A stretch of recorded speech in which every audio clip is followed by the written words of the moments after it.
और मैं recording start कर दे रहा।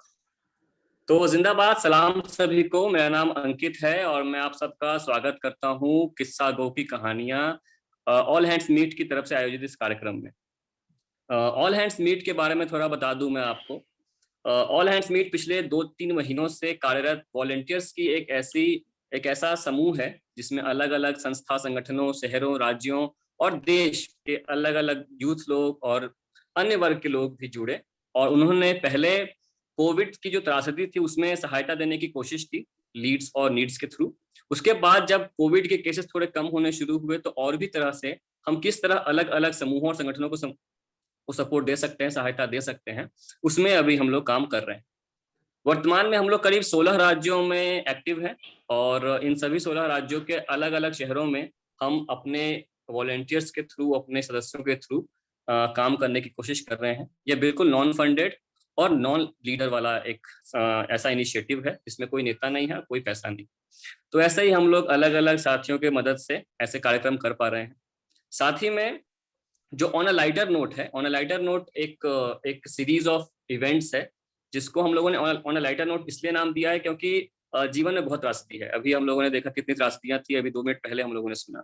तो उससे बहुत बड़ी बड़ी त्रासदियां हैं। हम लोग 3 लाख लोग सिर्फ एक बीमारी को खो चुके हैं और 3 करोड़ लोग एक बीमारी से आहत हो चुके हैं।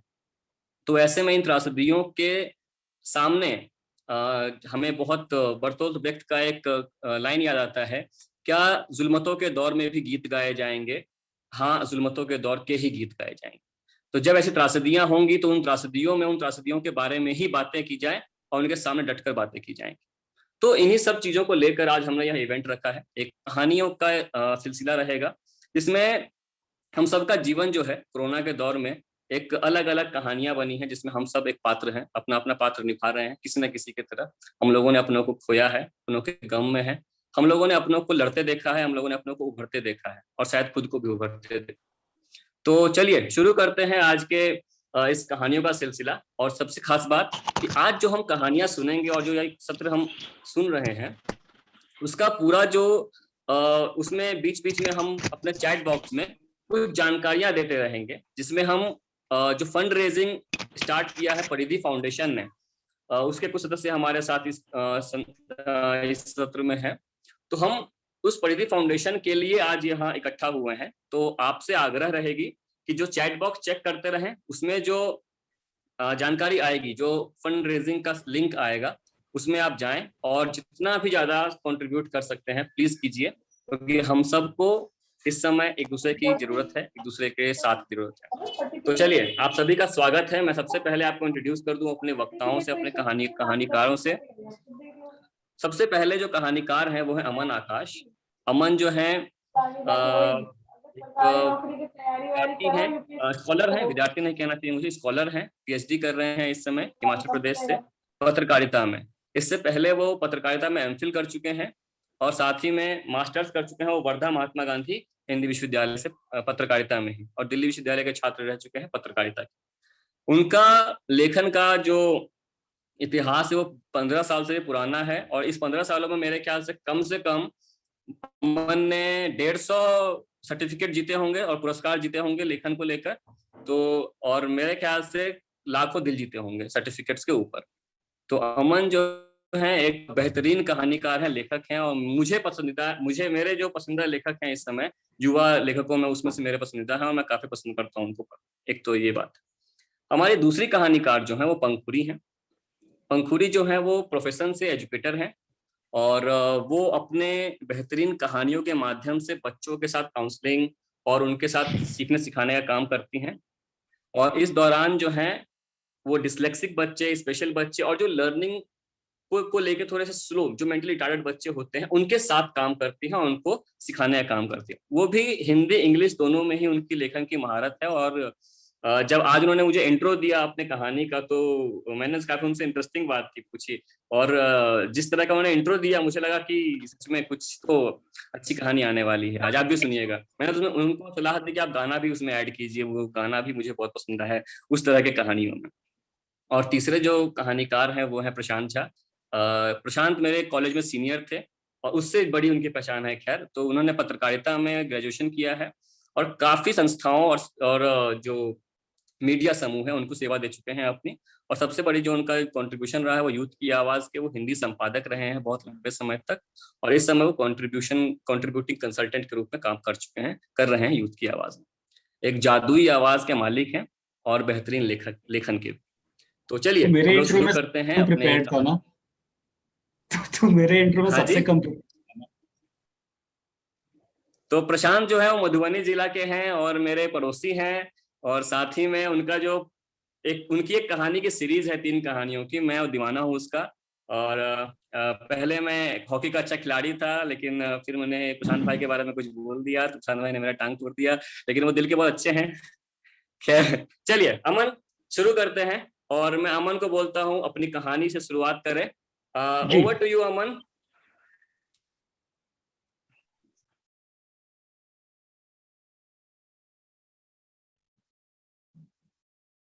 अरे सर, हमें आमंत्रित करके आप निकल गए।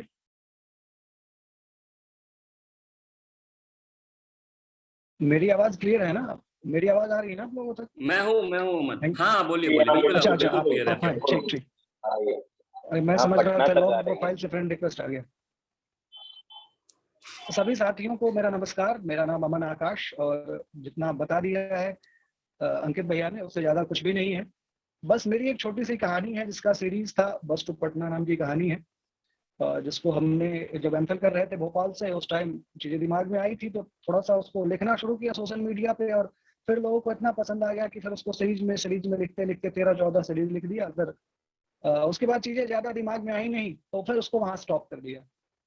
बस टू पटना में जब हम 10वीं के बाद या फिर 12वीं के बाद घर से बाहर निकलते हैं, अपने गांव से या अपने छोटे से जिले से निकलकर बाहर पढ़ने को जाते हैं, पटना जाना होता है, या जब भी हम घर से बाहर निकलते हैं, तो उस समय की क्या स्थिति होती है, हमारी क्या मन स्थिति होती है, हमारे फैमिली वालों का क्या रिएक्शन होता है, किस तरीके से तैयारियां चल रही होती हैं। एक मिडिल क्लास फैमिली का लड़का जब पढ़ने बाहर जाता है तो पापा किस तरीके से पैसे के जुगाड़ में इधर उधर घूमते हैं, दादी किस तरीके से समझाती हैं, मम्मी कैसे रोती हैं। तो इन सारी चीजों को सीरीज में लिखने की कोशिश की है। उम्मीद है कि आप सब लोगों को पसंद आएगी। इसकी जो भाषा थी वो भाषा मैंने कोई एक मैथिली भोजपुरी या कुछ कोई ऐसी एक भाषा निश्चित नहीं की थी। इसको मैंने बिहारी लहजे में लिखा था, जो बक्सर के लोग भी समझ जाएं, मधुबनी के लोग भी समझ जाएं, और बिहार के अन्य जो भी प्रांत हैं या पूर्वांचल के जितने सारे लोग हैं सबको समझ में आ जाए। उसी भाषा में लिखने की कोशिश की थी जिससे ज्यादा से ज्यादा लोग कनेक्ट हो पाए इससे। सबसे पहले मैं आभार व्यक्त करूंगा परिधि फाउंडेशन का, जो इन्होंने अपने इतने महत्वपूर्ण मंच पे अपनी बातें रखने का मौका दिया, अपनी कहानी सुनाने का मौका दिया। और आपको बहुत बहुत शुभकामनाएं। ऐसे समय में जब सरकार ने हमारे हाथ और पैर दोनों बांध रखे हैं कि आप घर में ही रहिए, आपको बाहर नहीं निकलना है, ये हमारी मजबूरी हो गई है पिछले 2 साल से, उस कठिन मौके पर आप बाहर निकल के काम कर रहे हैं, लोगों का भला कर रहे हैं, तो इससे बड़ी बात हम अपनी कहानी में कुछ नहीं कह सकते। हमारा काम है कहना, आप कर रहे हैं, आपको बहुत बहुत साधुवाद। चलिए शुरू करते हैं बस टू पटना का पहला भाग। जब 10वीं का रिजल्ट आता है, जब मैट्रिक का रिजल्ट आता है, बच्चे के हाथ में रिजल्ट शीट होती है, तो क्या रिएक्शन होता है। जब घर से बाहर जाने की तैयारी में होता है तो घर की क्या स्थिति होती है उसको लेकर प्रशांत कितनी बार सुन चुके हैं। प्रशांत ने इसका पॉडकास्ट भी किया था, प्रशांत भैया हमारे, जब पटना बीच में वो काम कर रहे थे पटना में उस समय। तो शुरू करें, इजाजत हो आप लोगों की तो? जी सर, शुरू कीजिए, बिल्कुल।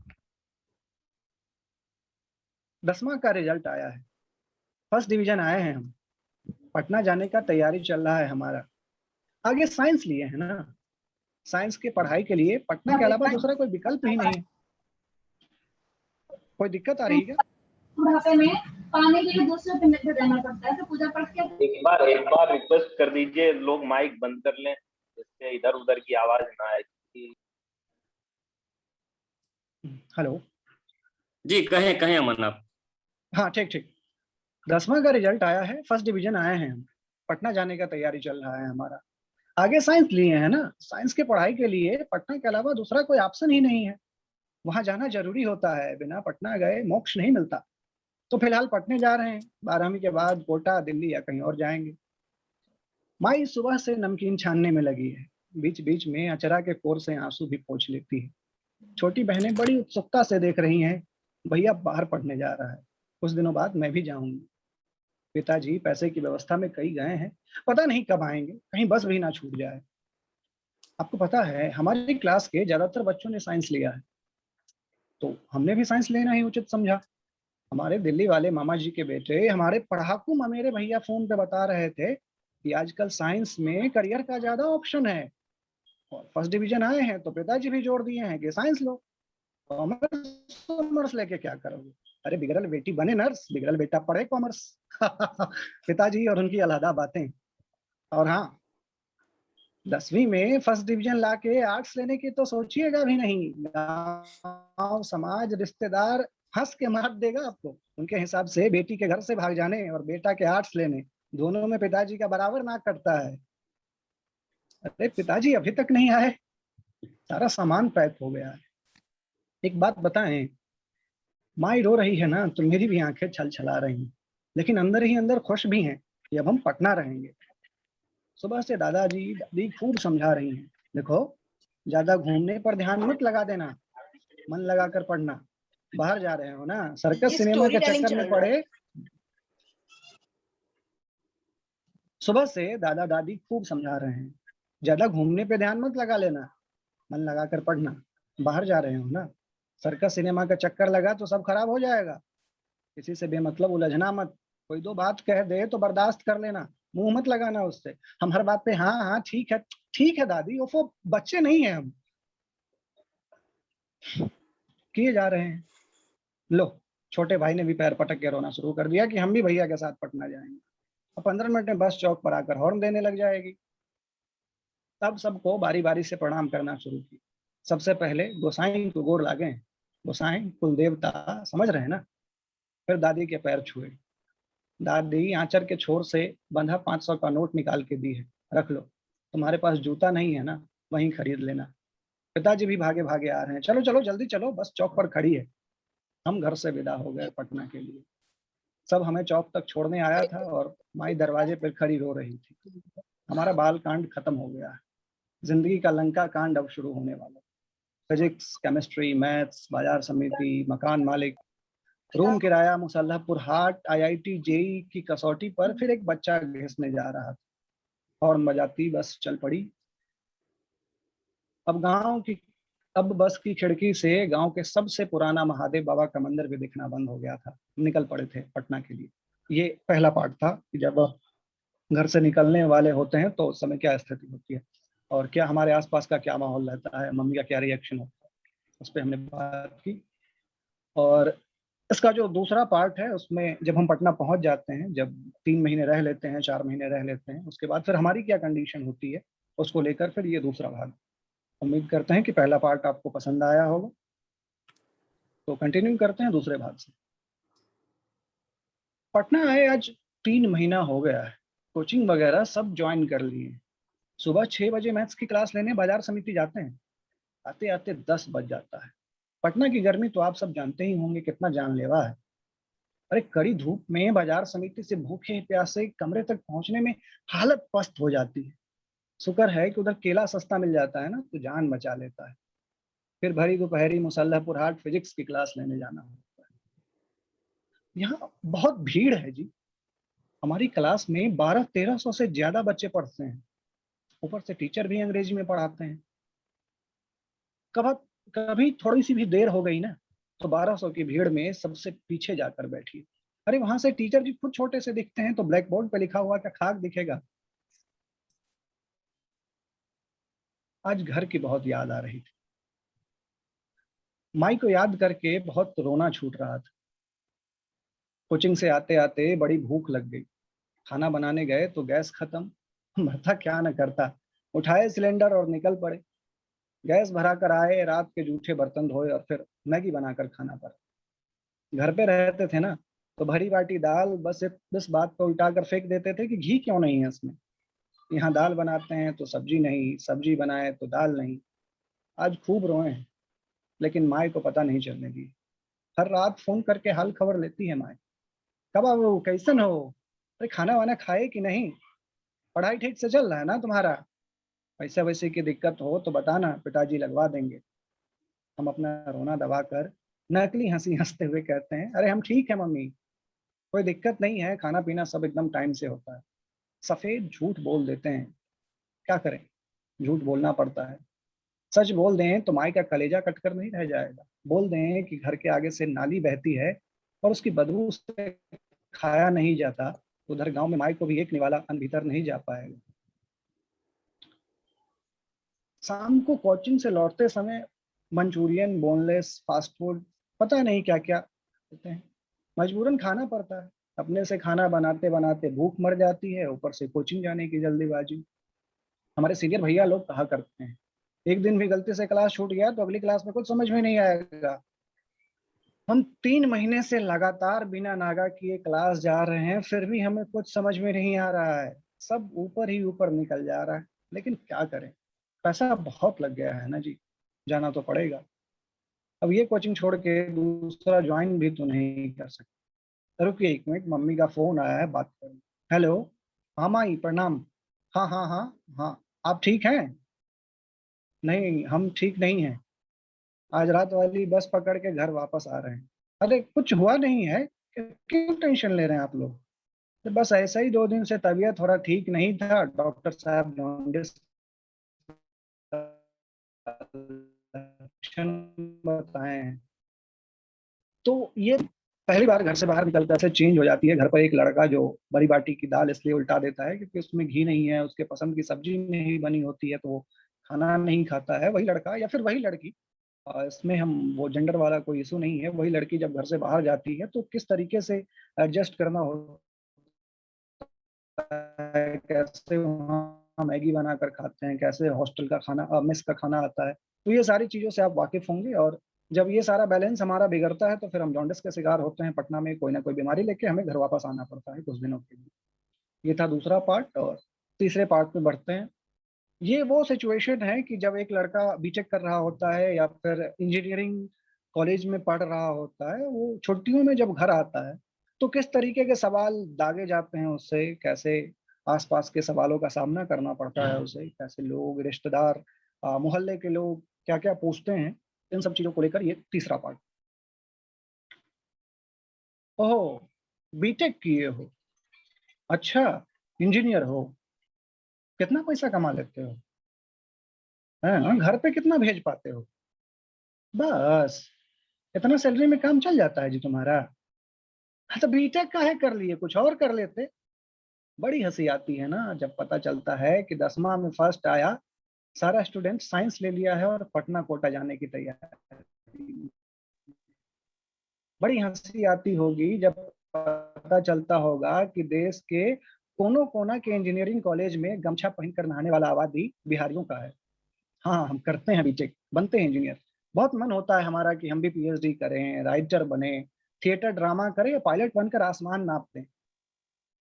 लेकिन माई पिताजी की कड़ी मेहनत से और समय बूढ़ा होता शरीर, टेंशन से पाकल केस, और हमरा तरफ परिवार का जो उम्मीद भरा नजर है, वो देखते हैं तो लगता है कि कितना जल्दी हमारा नौकरी लग जाए और हम भी अपने छोटे बहन की शादी में पिताजी का आर्थिक रूप से सहयोग करें। शुरू से कहानी सुनाएं, सुनेंगे कि क्यों करते हैं बीटेक, तो सुनिए। जिस उम्र में पायलट और एस्ट्रोनॉट बने के सपना देखने वाला बड़का बड़का बाबू साहब के बच्चा गर्दन में थर्मस टांग कर स्कूल बस में बैठकर 50,000 फीस वाला इंग्लिश मीडियम में पढ़ने जाता है ना, उस उम्र में हम अपने किसान बाबूजी के फीस का पैसा बचाने के लिए नवोदय या नेतरहाट की तैयारी करते हैं। जिस उम्र में बड़े अफसर के बच्चे अपनी मॉम से पॉकेट मनी के लिए लड़ते हैं ना, उस उम्र में हम अपनी माई से दूर मकान मालिक से अपना रूम किराया कम करवाने के लिए झगड़ते रहते हैं। बचपन से ही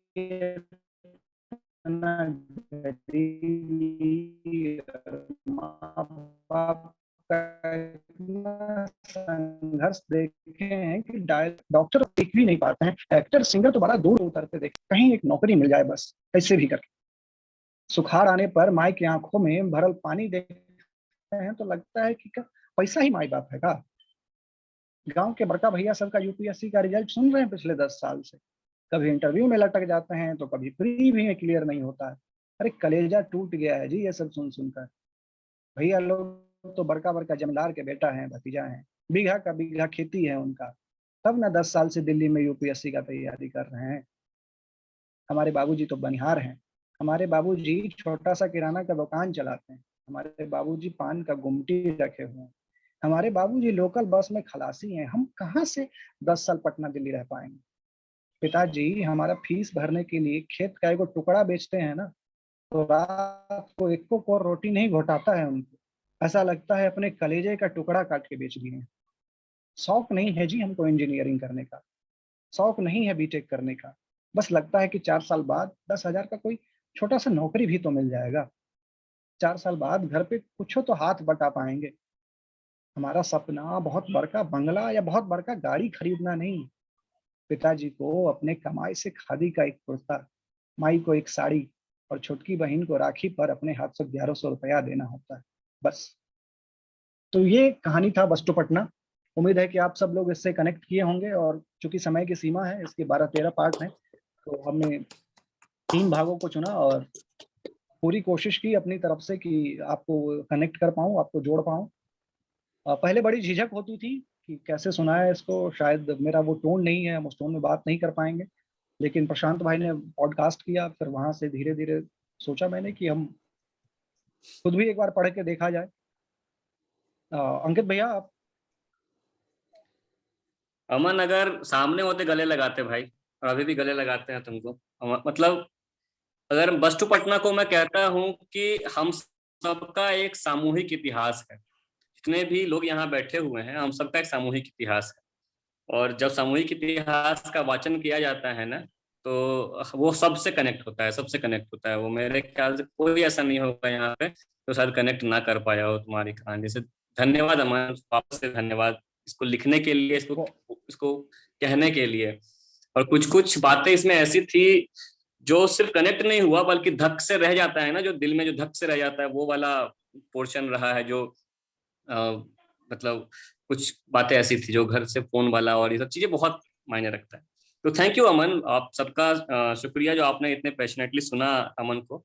और अमन जो है वो फेसबुक पे काफी एक्टिव हैं, आप उनको अमन आकाश इनका फेसबुक आईडी है, आप जरूर फॉलो करें इन्हें, इनकी लेखन को जरूर फॉलो करें आप। थैंक यू अमन। और एक सूचना है कि चैट बॉक्स में जो है हम लोगों ने लिंक डाला हुआ है मिलाप का, जिसपे परिधि फाउंडेशन को आप कंट्रीब्यूट कर सकते हैं।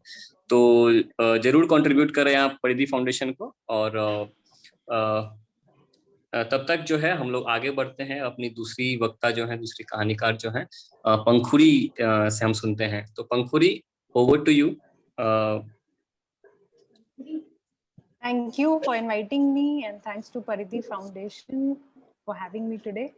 तो मुझे बस 1 मिनट चाहिए और उसके बाद मैं अपनी कहानी स्टार्ट करती हूँ। 1 मिनट दीजिएगा मुझे। जी जरूर पंखुरी, तो आप 1 मिनट लें आप।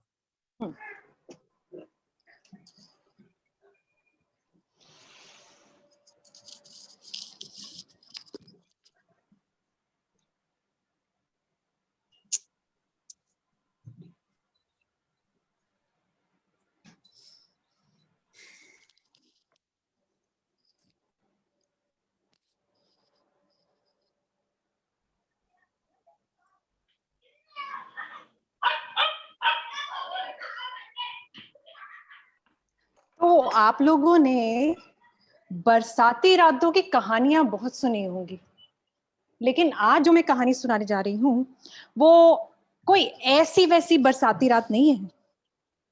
ये रात थी एक काली अंधियारी रात, पहाड़ के जंगल की जंगली तूफानी रात। इस रात में हवा जैसे कराह रही थी और पेड़ इधर उधर हिल डुल रहे थे, एक दूसरे से उलझ रहे थे और ऐसा लग रहा था जैसे एक दूसरे को पीट रहे हों। बरसात इतनी तेज कि इधर उधर कुछ भी दिखता नहीं था और सारे तरफ एक खालीपन। खालीपन मेरे अंदर था या बाहर, कह पाना बहुत मुश्किल था। मैं बस चलता जा रहा था। बादलों की गड़गड़ाहट सब तरफ छाई हुई थी और कोहरे की चादर ने सब कुछ पूरी तरह से सफेद करके ढक दिया था। वादी में से कोहरा धीरे धीरे धीरे उठकर ऊपर की तरफ आ रहा था। मैं किसी तरह से गिरता पड़ता चलता चला जा रहा था। हाथ से टटोल टटोल कर देख रहा था कि कहीं कोई पत्थर, कोई बड़ा देवदार का पेड़ मुझे रास्ता दिखा दे। और चलते चलते अचानक बहुत तेज बिजली कड़की और बिजली की नीली रोशनी में मुझे दूर कुछ दिखाई दिया। क्या था ठीक से दिख नहीं रहा था। मैं 1 मिनट रुका रहा कि बिजली दोबारा कड़केगी, और बिजली दोबारा कड़की और नीली रोशनी में मैंने देखा कि वहां एक टूटा फूटा पुराना खंडर सा पर घर था। हाँ, घर था। तो मैंने सोचा कि काफी दूर है लेकिन कोई रास्ता नहीं है, घर तक तो जाना पड़ेगा, शायद वहां ही कोई मदद मिल जाए। मैं घर की तरफ चल पड़ा और चलते चलते आसपास के देवदार के पेड़ों की परछाइयां ऐसी लगती थी जैसे बड़े बड़े दानव और दैत्य मुझे घूर रहे हों।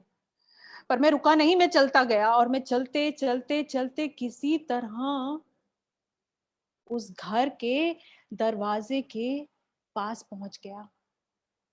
पहुंचकर मैंने जोर से दरवाजा खटखटाया। दूसरी तरफ से कोई आवाज नहीं आई, सन्नाटा। मैंने फिर दरवाजा खटखटाया और फिर कोई आवाज नहीं आई। मैंने दरवाजे को जोर से धक्का लगाया और दरवाजा उस तरफ से बंद था। मैं भीग रहा था और बादलों से चांद कभी छुपता कभी निकलता।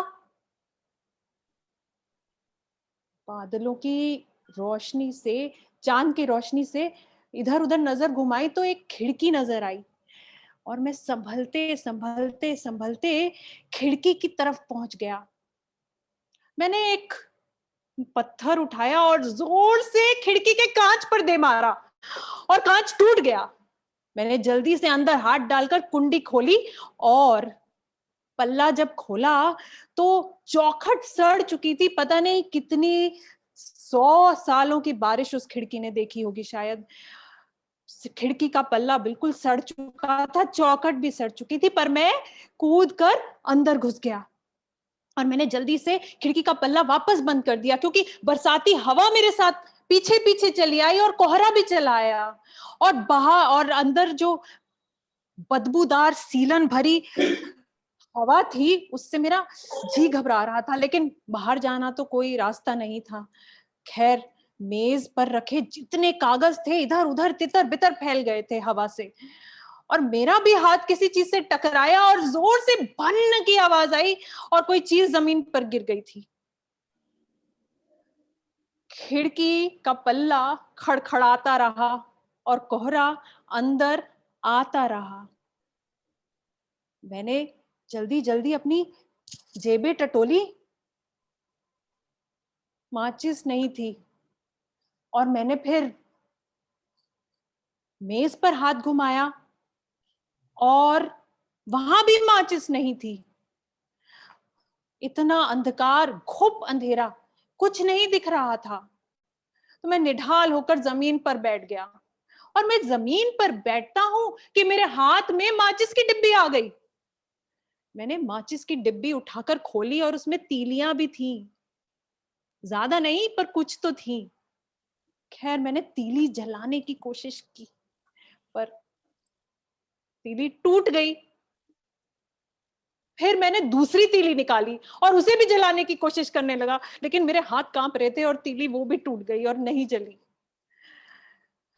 मैंने गहरी सांस ली और फिर माचिस की तीली जलाने की कोशिश की और इस बार आप सोचिए क्या हुआ। माचिस जल गई और जब मैंने इधर उधर नजर घुमाई तो देखा कमरा काफी बड़ा था, काफी चीजें रखी थी कमरे में, बहुत सा सामान था। थोड़ी रोशनी बढ़ गई और उसमें मैंने देखा कि फूलदान था और काफी फर्नीचर था, दीवारों पे पेंटिंग्स लटकी थी और एक मोमबत्ती का स्टैंड था, कैंडल स्टैंड, पुराना लेकिन बहुत ही सुंदर। और हैरानी की बात ये थी कि उस माचिस की तीली में मुझे उस घर में एक भी जाला नजर नहीं आया, एक भी नहीं।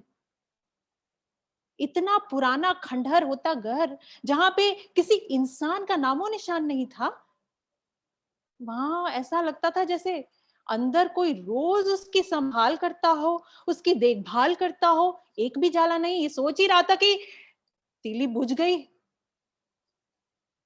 अब मैंने फिर माचिस की तीली जलाई और जल्दी से आगे बढ़कर मोमबत्ती जला ली और मोमबत्ती की रोशनी में बड़े ध्यान से उधर उधर मैं देखने लगा तो मुझे काफी सारी ऑयल पेंटिंग्स और बहुत से वाटर कलर पेंटिंग्स, पोर्ट्रेट्स, ये सब दिखने लगे। मैं देख ही रहा था कि फिर वही हैरानी वाली बात कि एक भी धूल का कण नहीं था उन पेंटिंग्स पर। ये कैसे हो सकता है? एक भी धूल का कण नहीं। और तभी मुझे एक अजीब सा एहसास हुआ कि बहुत से लोग, उनकी आंखें यहाँ वहां चिमनी से, दरवाजे के नीचे से, कमरों से मुझे घूर रही थी, मेरी तरफ एक टक देख रही थी। अजीब सा महसूस हुआ। मैंने फिर गहरी सांस ली और सोचा कि ये सब फालतू की चीजें अपने दिमाग से निकाल दूं और मैं बगल वाले सोने के कमरे की तरफ चल पड़ा। मैं कमरे में घुसा ही कि देखता हूं कि सामने एक बड़ा सा आईना था, इंसान के जितना, किसी लंबे इंसान जितना आईना। उस आईने में मैं अपने आप को देखने लगा तो लगा कि ये अक्स किसी अजनबी का नजर आ रहा है। ऐसा लगता था कि वो इस घर में रहता है और मैं खुद को अजनबी महसूस कर रहा था। और उतने में पीछे से आईने में कुछ जाता हुआ दिखाई दिया, जल्दी से। सफेद चेहरा शायद, नहीं नहीं नहीं नहीं, ऐसा नहीं हो सकता। मैं पीछे मुड़ के देखा, वहां कुछ नहीं था। मैंने वापस आईने में देखा, कुछ भी नहीं था। कुछ भी मेरे दिमाग में आ रहा है। खैर मैंने हाथ आगे टटोल कर देखा तो बिस्तर दिखा। बिस्तर बड़ा नरम मुलायम सा लग रहा था। तो मैं, आखिर गीला था, कालीन मेरे आसपास पूरे मेरे कपड़ों के पानी से टप टप टप टप होते भीग रही थी। तो मैंने जल्दी जल्दी अपने कपड़े उतारकर सामने वाली कुर्सी पर टंगा दिए, जूते मोजे भी निकाल दिए और मैं झट से बिस्तर में लेट गया और मैंने चादर ओढ़ी। शुक्र है बिस्तर के अंदर तो कोई नहीं था, लेकिन बड़ी भीनी भीनी फूलों की खुशबू आ रही थी। बहुत अच्छी खुशबू लगी। मैंने आंखें बंद की ही थी कि मेरे दिमाग में ख्याल आया, इस पलंग पर तकिया नहीं था। इतनी अच्छी तरह से संभाल के रखा हुआ बिस्तर और तकिया नहीं, बड़ी अजीब बात है। उफ, कोई बात नहीं, मैं तो सो जाता हूँ, मेरे को बहुत थकान लग रही थी और नींद आ रही थी। मैंने आंखें बंद की और अंधकार ने मुझे पूरी तरह से घेर लिया। अंधकार, सब तरफ खूब अंधेरा, और आंख लगने ही वाली थी कि फुसफुसाहटें चालू हो गईं, आवाजें, अलग अलग तरह की आवाजें, कुर्सी टेबल के हिलने की आवाजें, बाहर बरसात की आवाज, हवा की आवाज, चिमनी से खांसती आवाजें और तेज तेज आवाजें, और फिर शब्द सुनाई देने लगे। पहले शब्द समझ नहीं आ रहे थे और फिर शब्द धीरे धीरे समझ आने लगे, और वो शब्द इतनी तेजी से मेरे इर्द गिर्द घूम रहे थे जैसे कि चमगादड़ों के पंख फड़फड़ा रहे हों। और वो कह रहे थे, ये मेरा है, नहीं नहीं हमारा, इसके पास पैसे होंगे, इसे बिस्तर से बांध देते हैं और इसके गले में उबलता पानी उड़ेल देते हैं। अरे नहीं, ये ज्यादा आसान है। मैं उठ बैठा। ये आखिरी आवाज मेरे बिल्कुल बगल से आई थी, बहुत पास से। बाकी आवाजें ऐसा लगता था कहीं दूर सदियों पुरानी हो, पर ये आखिरी आवाज, ये ज्यादा आसान है। ये मेरे बगल से आई थी और मैं उठकर अपनी आंखें मलते हुए बैठ गया और मैंने देखा कि आईने में फिर मुझे वही लाल चमकीली आंखें, लंबे काले बाल, सफेद चेहरा। मैंने मुड़ के देखा, पीछे कोई नहीं था, और सामने आईने में देखा, फिर कोई नहीं था। ये मेरा भ्रम ही था। मैं बरसात में भीग चुका था, मेरा दिमाग खराब हो गया था, ऐसा नहीं हो सकता।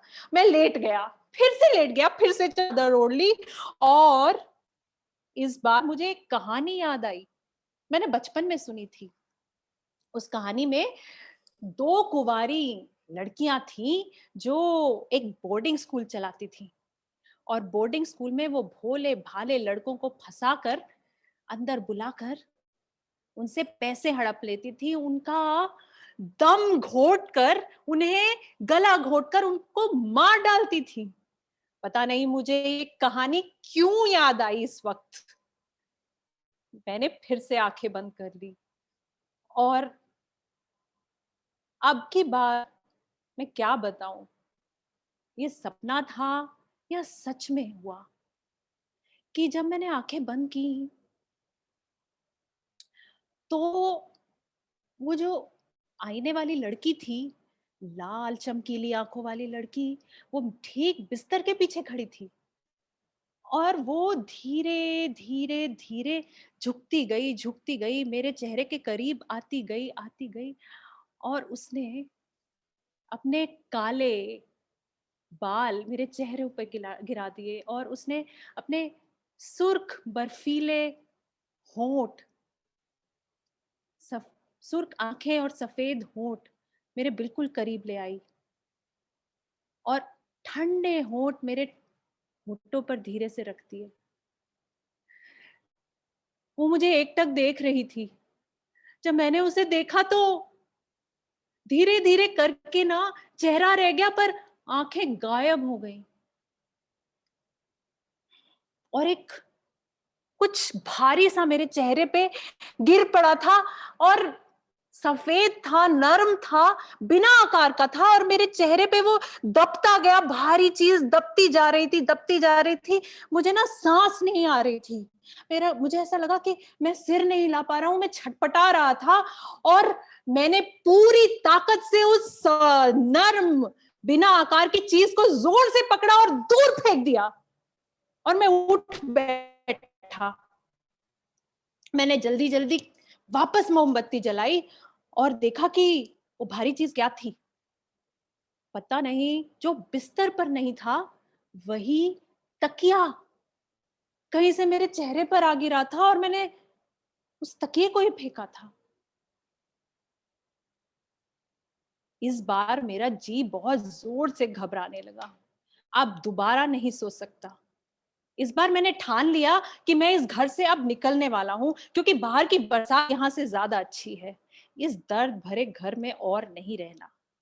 तो मैं उठा और मैंने कपड़े पहने, वही भीगे गीले कपड़े वापस पहने, मोमबत्ती उठाई और बाहर के कमरे की तरफ चल दिया। अब मैं नहीं रुकूंगा। अब तो मैं यहां से बाहर निकल कर रहूंगा। मैं आईने में भी नहीं देखूंगा दोबारा। ये सोचते सोचते मैं बाहर के कमरे की तरफ पहुंचा और फिर मैंने वही गलती की। मैं रुक गया और रुककर मैंने क्या किया, पेंटिंग्स की तरफ देखने लगा। और उन पेंटिंग्स में से एक किसकी पेंटिंग थी? इस बार पेंटिंग जिंदा लग रही थी और वो पेंटिंग थी वही लाल चमकीली आंखों वाली लड़की की। मैं पेंटिंग देख ही रहा था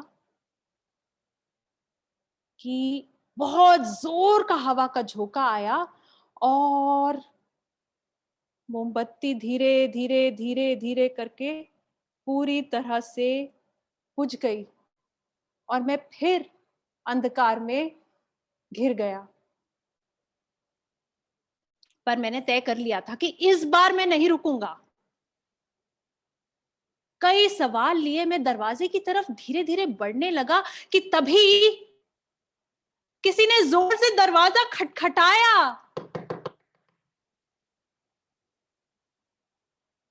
सन्नाटा। और फिर किसी ने दरवाजा खटखटाया। अब क्या करूं, सोच ही रहा था कि धीमे से आवाज आई कि बहुत धीमी आवाज थी, लेकिन जैसे मुझे कह रही हो कि मुझे अंदर आने दो, मैं अंदर आना चाहती हूं, मैं नहीं रुकूंगा, मुझे इस बार बाहर निकलना ही था। मैं दरवाजे की तरफ तेजी से बढ़ा और मैंने दरवाजा खोल दिया। जैसे ही दरवाजा खोला तो बरसाती हवा मेरे ऊपर आई और सामने देखता हूं कि वही लड़की। और इस बार वो लड़की सुंदर नहीं थी, क्रूर, भयानक, भयावह, विभत्स और बहुत ही डरावनी शक्ल। और आप मानेंगे नहीं, मैं कह सकती हूं कि आप इस बात को नहीं मानेंगे, लेकिन मैं फिर भी आपको बताना चाहती हूं कि वो चेहरा, उसमें से आंखें गायब थी। आंखें गायब थी, आंखें थी ही नहीं।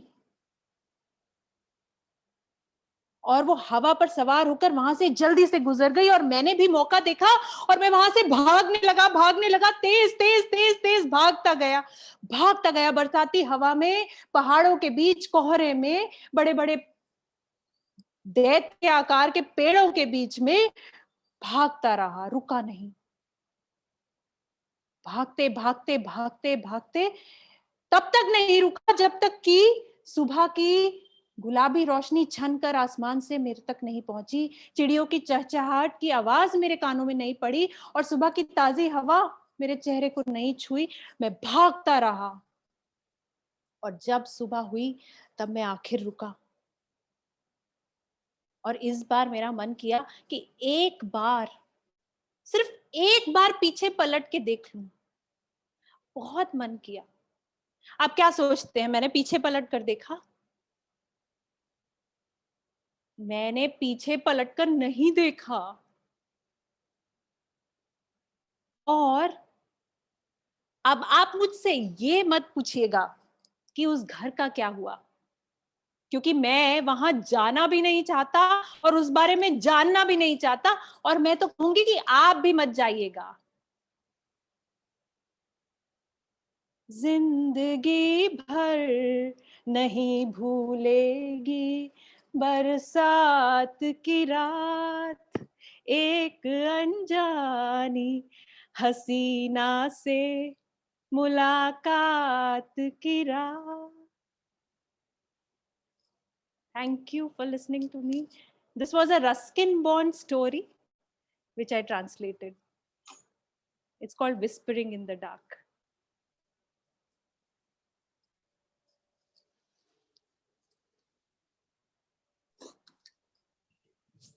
बहुत बहुत बहुत थैंक्स पंखुड़ी। और मेरे ख्याल से ये 20 मिनट में पहाड़ी रात, बरसात की रात, कमरा, बिस्तर, मोमबत्ती, हम सबके अंदर कौन रहा था। तो अद्भुत, मेरे ख्याल से एक शब्द इसके लिए काफी होगा, अद्भुत। और मेरे ख्याल से अभी तक सिहरन है। तो चलिए और बिल्कुल भी अब समय का पता नहीं चला इस कहानी में। और मेरे ख्याल से जो प्रस्तुति थी, लाइट, पत्थर, हर चीज का इस्तेमाल, एक कंप्लीट कहानीकार की अपनी अदायगी। बहुत बहुत बहुत धन्यवाद पंखुड़ी, बहुत बहुत धन्यवाद।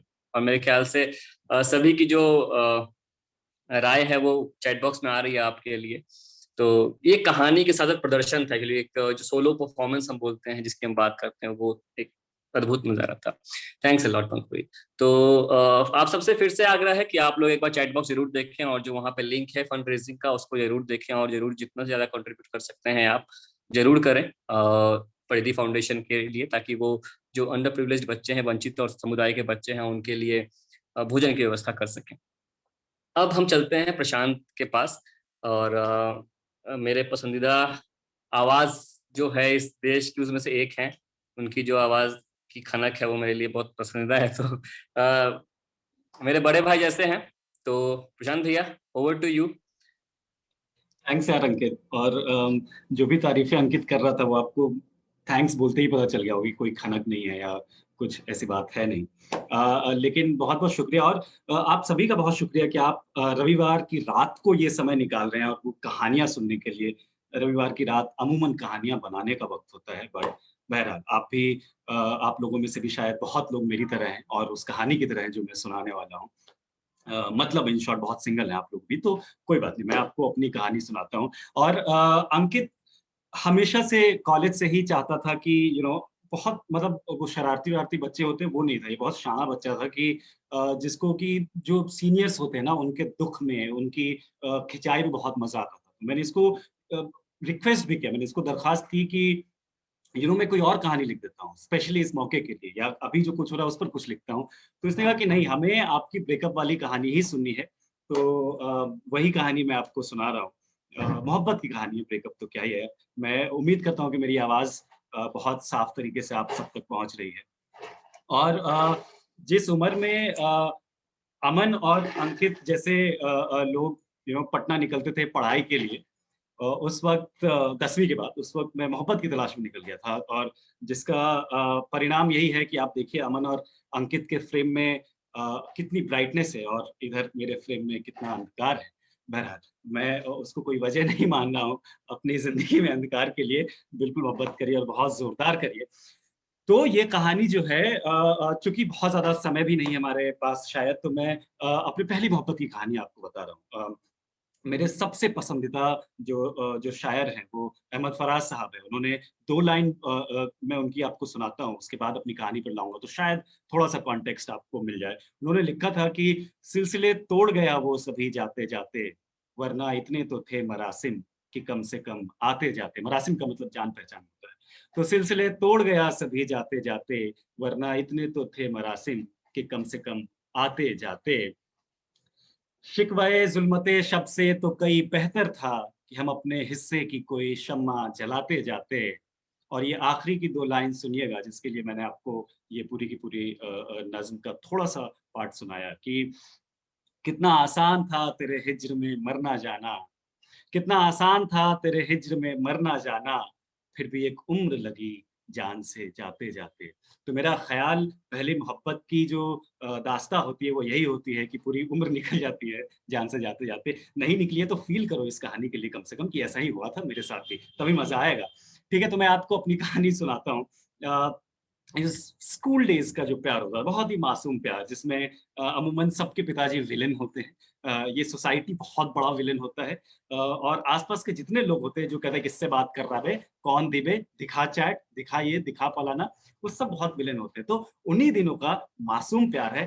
खैर दिल्ली, कलकत्ता, बम्बई जैसे बड़े शहरों में जो बड़े हो मेरे जो हम उम्र लोग होंगे, उनको थोड़ा कम पता होगा, क्योंकि आप देखिए ना, नोएडा में अगर आप रहते हैं और सेलेक्ट सिटी वॉक चले जाए अपने इश्क के साथ, तो किसको पता है कि आप कहाँ हैं, क्या कर रहे हैं।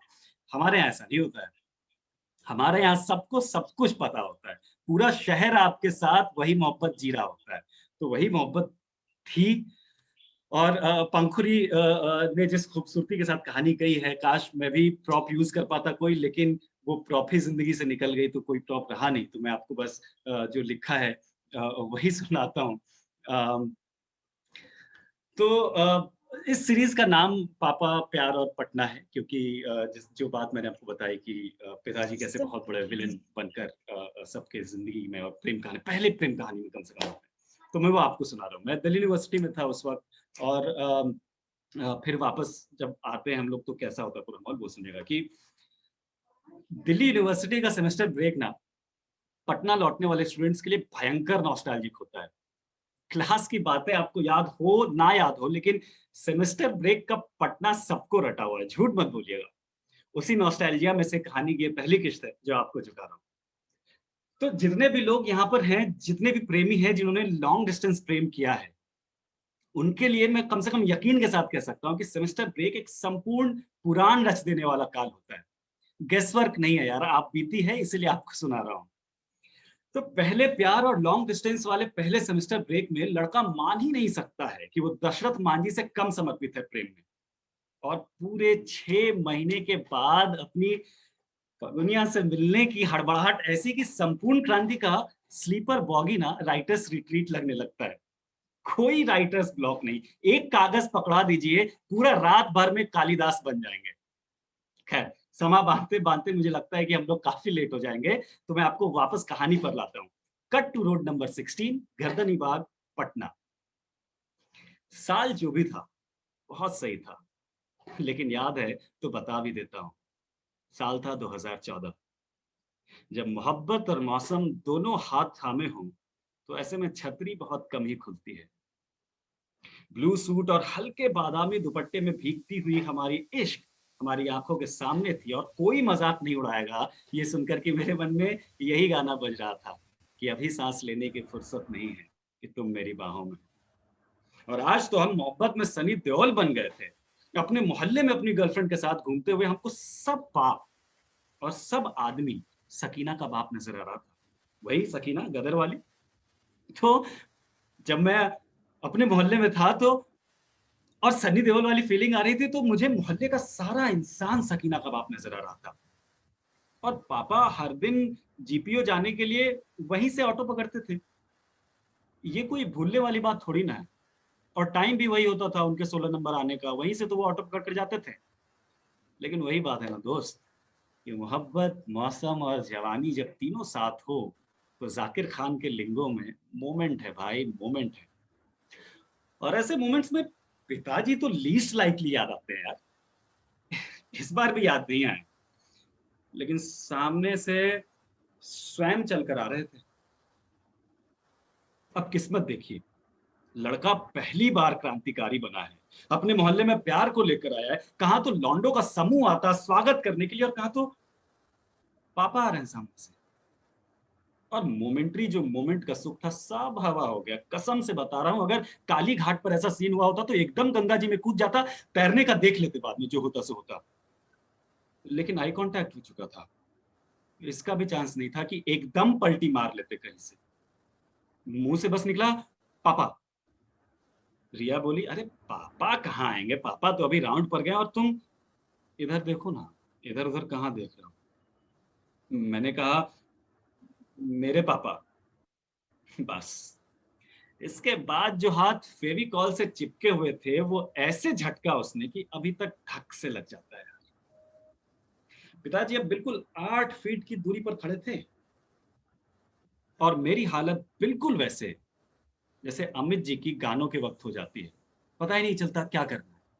खैर, रिया ने अपना दुपट्टा सर पर लिया और सीधा पापा के पैर छूकर बोली, प्रणाम अंकल। यकीन मानिए मैं ऐसा बिल्कुल नहीं करना चाहता था, लेकिन हड़बड़ाहट में मैंने भी तुरंत पापा के पैर छूकर बोला, प्रणाम पापा।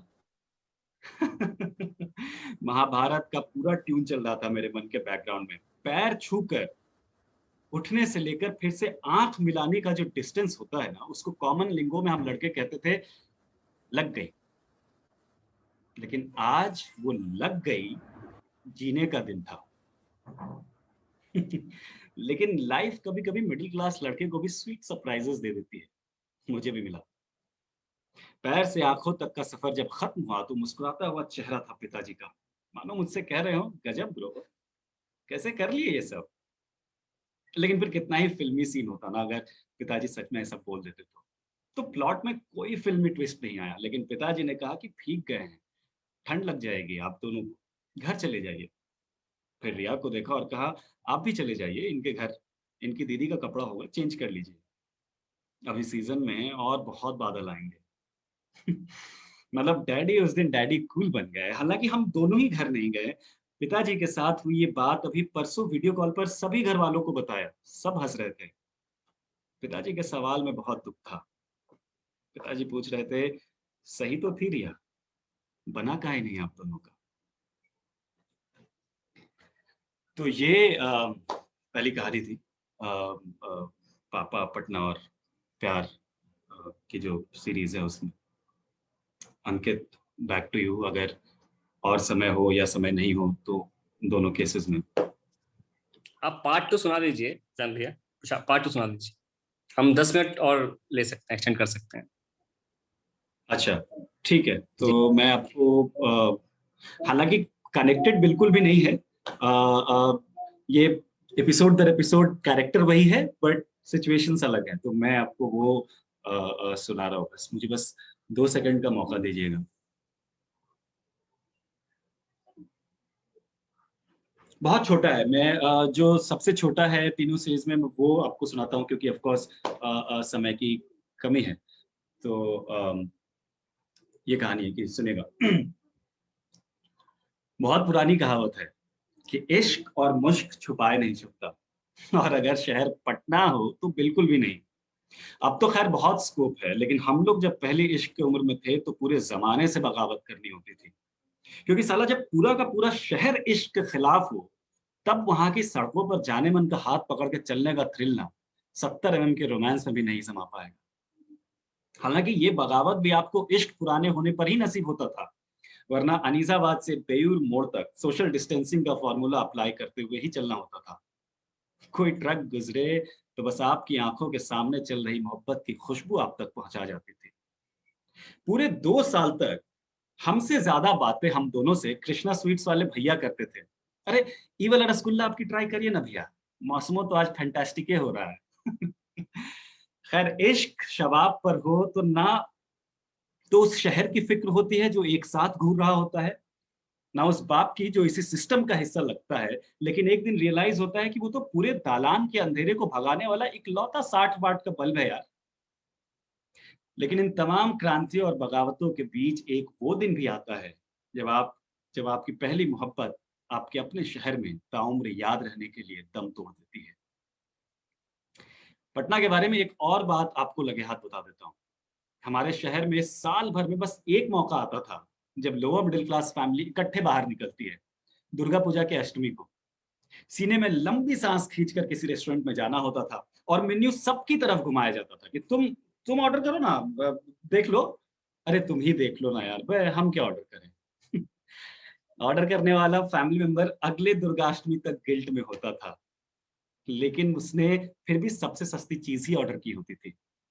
खैर इस बार मौका दूसरा था, थोड़ा वियर्ड भी था। बस मैं और पापा साथ चल रहे थे, मौर्य लोग कॉम्प्लेक्स के सामने वाले रोड पर। इतना ऑकवर्ड था सब कुछ, बाप से अकेले में क्या बात करते हैं यार, ये तो सवाल ही आउट ऑफ सिलेबस था। फर्रा भी कौन पास करता, पूरे शहर के बाप बेटों के रिश्ते का एक ही तो सिलेबस था। खैर now when I look back at it, मुझे लगता है ये एग्जाम मुझे टॉप करवाने के लिए ही रखा गया था। इन्विजिलेटर यानी हमारे अब्बा हुजूर इस आउट ऑफ सिलेबस सवाल का जवाब जानते थे। डाक बंगला चौराहे से मौर्य लोग कॉम्प्लेक्स की तरफ उस चलते हुए अंतहीन चुप्पी को तोड़ने के लिए अब्बा ने जो सवाल पूछा था उसका जवाब आज भी मेरे मन में थोड़ा बहुत फ्लक्चुएट होता है। चाल थोड़ी सी धीमी करके पापा ने पूछा, आप कुछ और कर सकते थे अपनी ओर से इस रिश्ते को बचाने के लिए?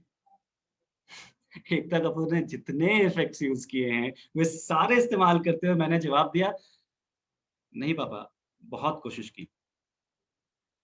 और आप सोचिए, मतलब एक बाप बेटे से ब्रेकअप के बारे में पूछ रहा है, और हमारे शहर में बाप ब्रेकअप छोड़िए, मोहब्बत पर भी बात नहीं करते हैं। एक साथ इतने सवाल और इमोशंस थे कि मैं बिल्कुल खामोश हो गया था। बस इतना जवाब चाहिए था कि क्या बस इतना पूछने के लिए पापा मुझे घर से 8 किलोमीटर दूर लेकर आए हैं? मैं पूछ पाता इससे पहले बिल्कुल मेरे साथ रुककर दाहिनी ओर और डैफोडिल्स टेलर की तरफ इशारा करते हुए पापा ने पूछा, यहीं पर मैडम का कपड़ा सिलवाने आप साथ में आते थे ना? काश मुझे अपने एक्सप्रेशंस दिख पाते उस वक़्त, मैं उसको भी लिखता। लेकिन मैंने पापा से पूछा, आपको कैसे पता? पापा ने कहा, छोटा शहर है बेटा जी, सबको सब कुछ दिख जाता है। लेकिन फिर कभी बड़े शहर में भी मोहब्बत करिएगा, तो ऐसे ही करिएगा कि जब इश्क साथ हो तो भले आपको पूरा शहर घूर ले, लेकिन आपको सामने से गुजरता हुआ अपना बाप तक ना दिखे। चलिए, मारिया लोक वाला लिट्टी खिलाते हैं आपको, एकदम घी वाला। मैं आज तक किसी लिट्टी में वो स्वाद नहीं ढूँढ पाया। Thank you. This was the second story.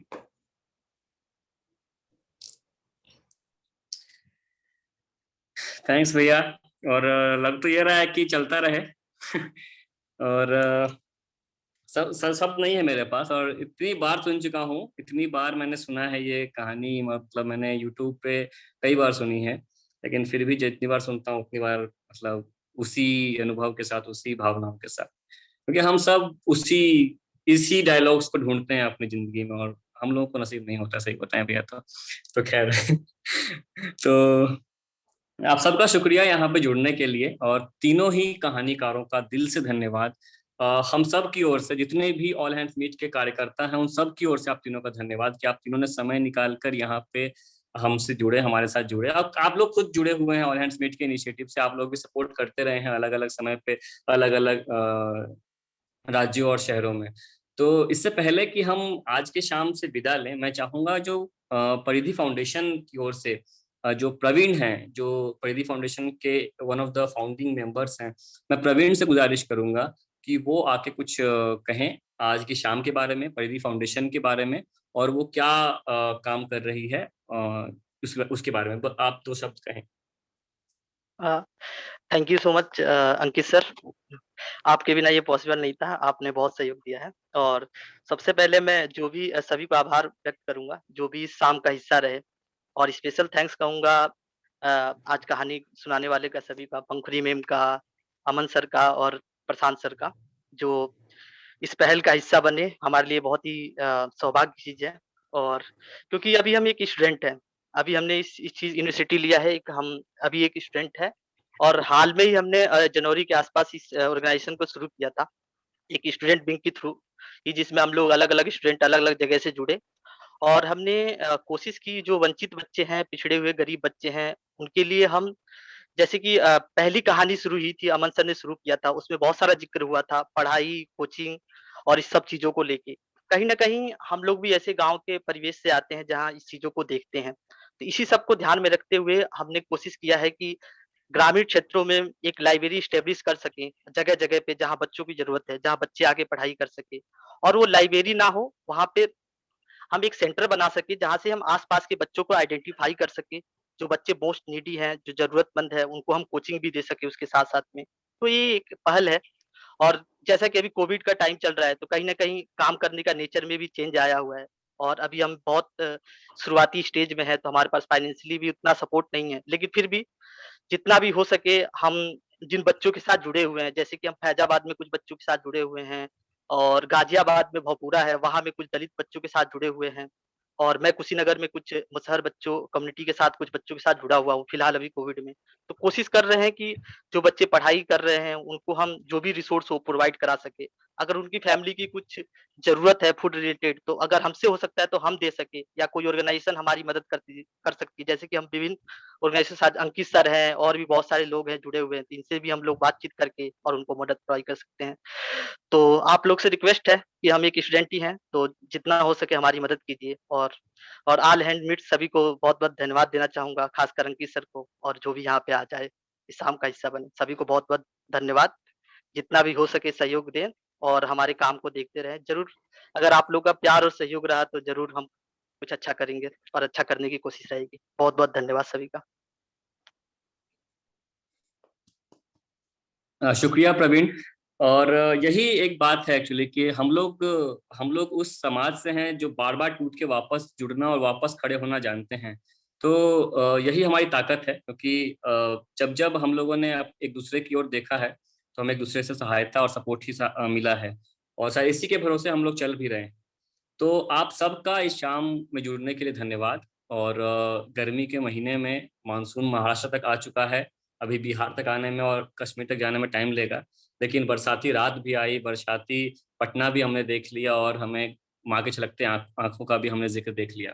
तो सभी कहानीकारों का धन्यवाद उनकी बेहतरीन कहानियों के लिए। और जैसा कि मैंने जो मैसेज हम लोगों ने ड्राफ्ट किया था उसमें हमने देखा कि अलग अलग भावों की कहानी थी। एक संस्मरण था जो हम वात्सल्य, और एक युवक की कहानी देखते हैं जो शहर जा रहा है, और प्रवास जिसको हम कहते हैं, प्रवास, प्रेम और भय, इन तीनों ही कहानियों को हमने आज समझा और तीन भावों को समझा। तो अगले हफ्ते, अगली रविवार फिर से हम लोग मिलेंगे किसी अलग इवेंट के साथ।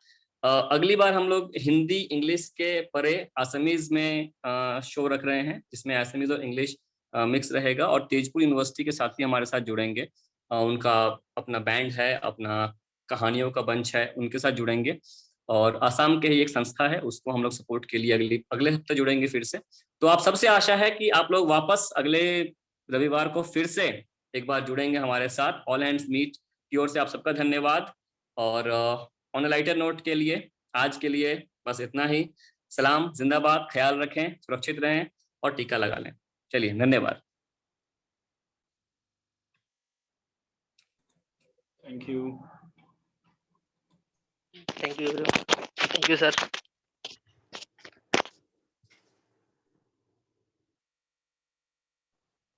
Thank you sir. Thank you sir. Thank you, bye सभी को।